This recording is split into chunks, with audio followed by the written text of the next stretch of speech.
A second iteration of a pair of shoes that had some teething problems? Stay tuned for my review of the Arc'teryx Norvan LD2.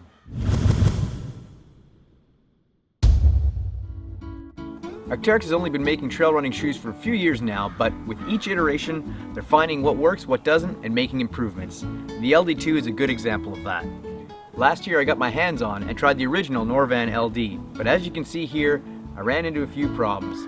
Yep, the durability wasn't quite up to par, which surprised me for an Arc'teryx product. But a year later, they've got the LD2, and they've improved it in a number of subtle ways that you might not see from the outside. First off, the shoe is actually 20% lighter than the original version, which is impressive because they're also claiming that it's more durable. And so far, my testing can prove that out. I've been using these for several weeks now, and I put almost 200 kilometers on them because I wanted to make sure that they were going to work better than the original shoe. The shoe comes in 3 colors. You've got this one, as well as a yellow one and another blue color.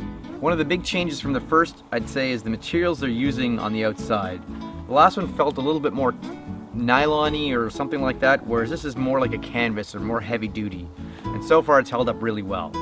The sole of the shoe, while it looks the same as the old version, has been updated with the Vibram light base, so I presume it's a little bit lighter weight, but so far it's held up very well. It's very grippy, as with most Vibram soles, and I've been impressed with the grip of it in all terrain. As for the midsole of the shoe, it's got a fair bit of cushioning, but overall I found the shoe to be relatively stiff or burly, if that makes any sense.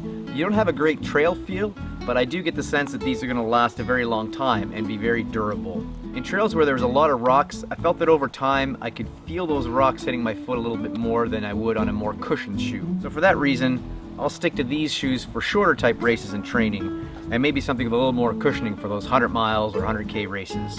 Another thing I liked about the shoe is actually the toe cap. It's pretty stiff at the front end, so on those rocky, rooty trails, if you stub your toe, it won't hurt quite as much. As for the rest of the materials around the shoe, they've stuck to the same type of design as the original model, which I really liked.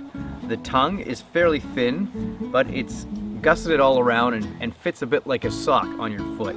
The materials around the mouth of the shoe here are sort of almost like a closed cell foam, so not as foamy or squishy, but will not retain water, which is nice, so they won't get wet and stay wet. Right out of the box, I put them on for about a 25K run, and I didn't notice any hot spots or any problems for my foot style. So, as with any pair of shoes, it will depend on your foot shape, but for me, these shoes actually fit really well. Although I've heard complaints on other reviewers regarding the front edge digging in, I didn't have any such problems, so it could just be that my foot is better suited for these shoes. Overall, I'm very impressed with the changes they've made to this shoe.